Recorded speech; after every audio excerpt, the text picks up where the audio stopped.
Salut à tous, Steve, supporter of Marseille. Et bien voilà, encore une défaite contre le PSG.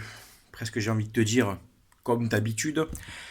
Voilà, on va débriefer ensemble ce match OM-PSG, 11e journée de Ligue 1 dans un stade Vélodrome plus que bouillant, belle ambiance. C'est parti. Bon, tout d'abord, je fais la dédicace à Guillaume Girardot, j'avais promis, donc si on regarde la vidéo, salut bonhomme. Euh, on va d'abord parler de l'ambiance, comme d'habitude. Marseille, ville de foot. Grosse ambiance. Donc moi, je suis arrivé sur les coups des 18 h sur Marseille, à peu près. Sur le boulevard Michelet, c'était bouillant. Euh, Grosse ambiance. Il y avait de l'engouement, il y avait des fumigènes, il y avait de la ferveur. Voilà. Il faisait froid dehors, mais franchement, il y avait de la chaleur populaire. Et puis dans le stade, bravo à tous. Moi, j'étais en jambouin pour ma part. Euh, j'ai réussi à vendre ma place, entre guillemets, donc voilà, il n'y a pas de problème. Euh, Grosse ambiance en virage. Le tifo des South Winners, magnifique.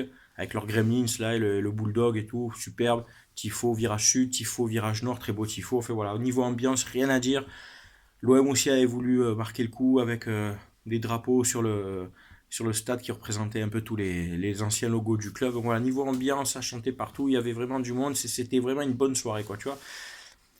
Euh, pour le jeu, alors, je vais vous dire tout de suite pour les supporters de l'OM qui me suivent, et pour les supporters parisiens qui vont regarder le débrief, je ne vais pas rentrer dans cette, dans ce litige, enfin dans ce conflit haineux. Moi, je vais vraiment débattre tactique parce que franchement, quand j'y repensais hier soir en rentrant, c'était un match vraiment tactique qui s'est vraiment, il y avait deux schémas de jeu très intéressants.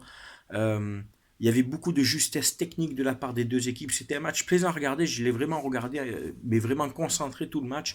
Le plan de jeu parisien, je vais commencer. D'habitude, je débriefe pas les autres équipes, mais pour parler de voilà, pour débattre plus, on va parler du jeu parisien. Leur entraîneur Tuchel avait aligné un 3-5-2. Ben oui, il leur manquait leurs défenseurs centraux titulaires, Kipembe et Silva. Donc il a aligné trois mecs derrière, un milieu assez en bloc regroupé, un milieu à 5 quasiment, avec leurs deux ailiers qui étaient plus hauts, Meunier et Bernat, je crois, c'est ça.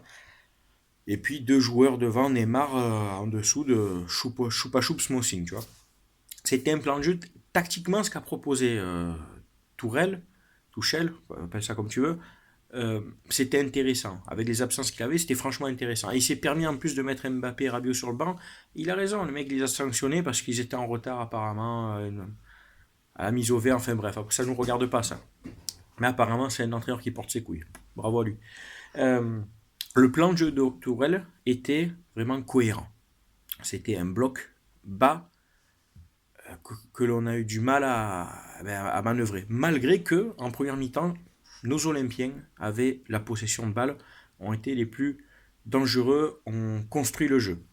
Rudy Garcia, qui lui a opté pour son 4-3-3, jusqu'à pas de problème, sauf que ce n'était pas un 4-3-3. C'était un 4-3-2 et un en retrait.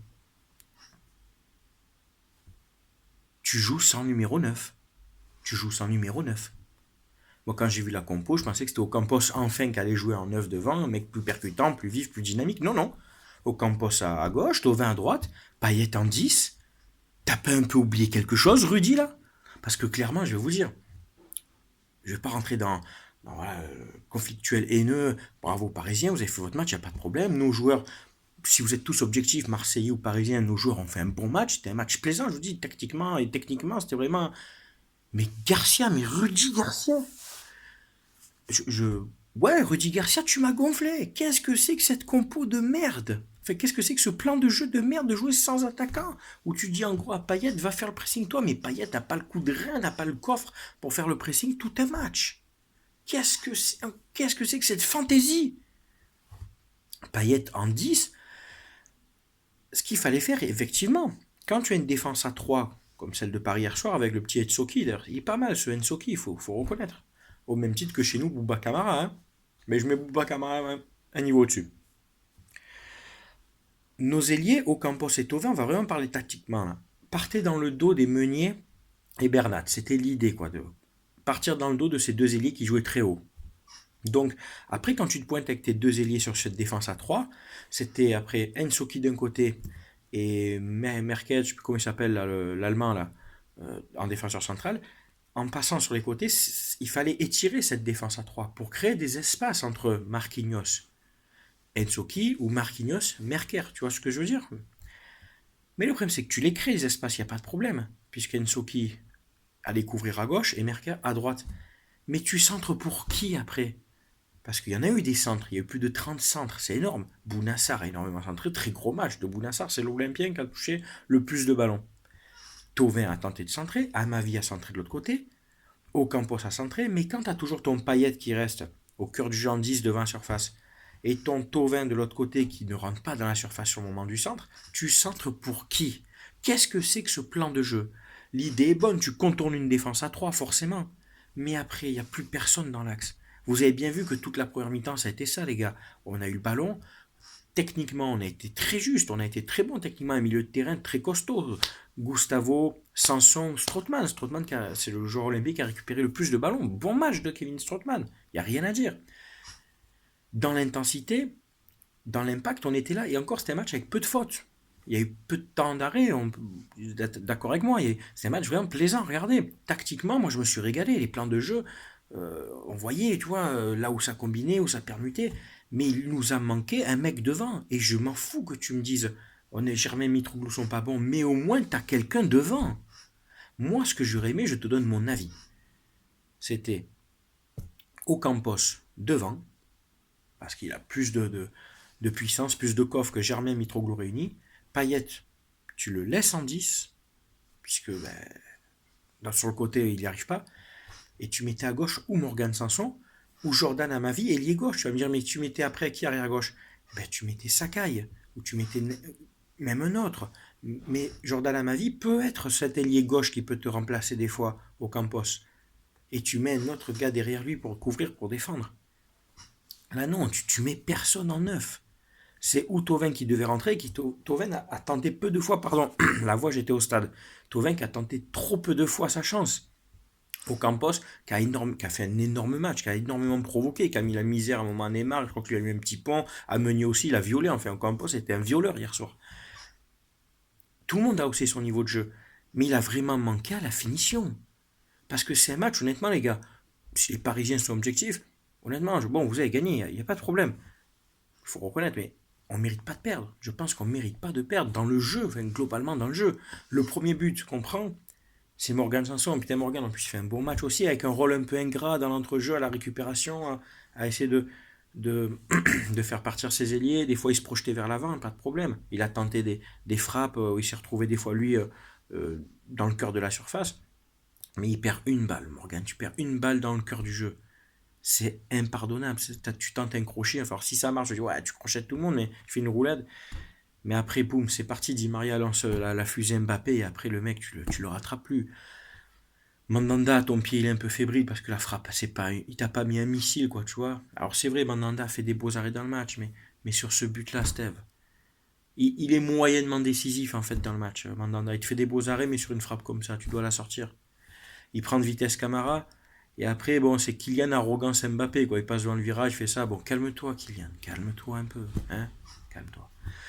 Donc, après, c'est un match, normalement, tu tenais, malgré que les Parisiens en deuxième mi-temps sont arrivés avec des meilleures intentions. Mais après, tu es mené 1-0. Et tu cours après. Et tu cours après ce score.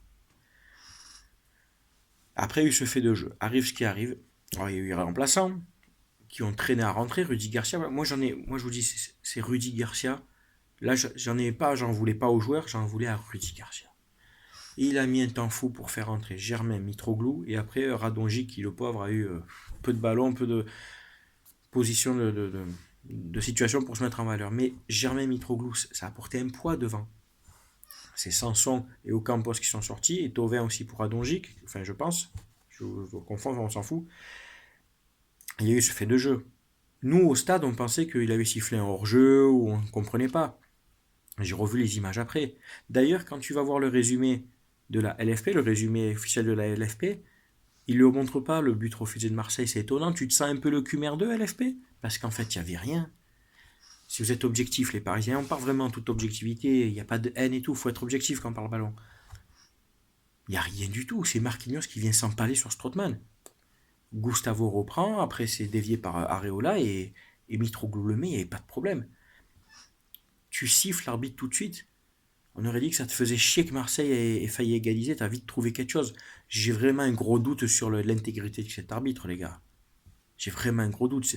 Benoît Bastien. Benoît Bastien, ouais. Tu nous as niqué, mec, j'ai revu les images. Là, tu nous as niqué. Les Parisiens, si vous êtes objectifs, normalement, il y a un partout, là. Il n'y a rien du tout, et c'était mérité. Et même pas, tu consultes la vidéo. Et l'autre, là, dans son putain de bus, de s'enculer dans son putain de bus, là. C'est des touristes, en fait. Ils ne servent à rien. Appelle-les. Oh, il n'y a rien du tout. Tu dis, il n'y a rien du tout. Ça fait plusieurs fois en début de saison que vous vous niquez. Le pénalty à Lyon, vous êtes revenu quelques minutes après.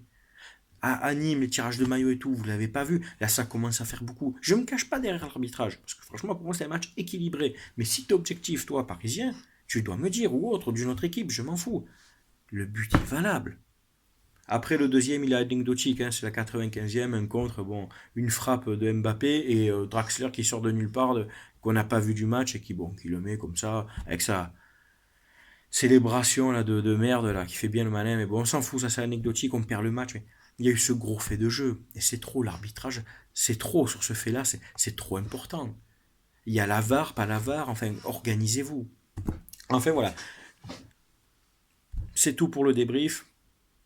Ouais, oui, je me suis même pas mis en colère, je suis pas haineux, je suis pas vraiment. Moi, j'étais là pour débattre tactique, pour vraiment expliquer les plans de jeu de chacun.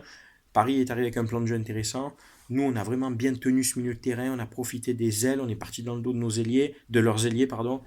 Mais il a manqué un mec devant. Et là, Rudy Garcia, je te pointe du doigt. Qu'est-ce que c'est que cette fantaisie? Voilà. Je vais terminer sur ces paroles. Je vous souhaite à tous de passer une bonne semaine. Portez-vous bien.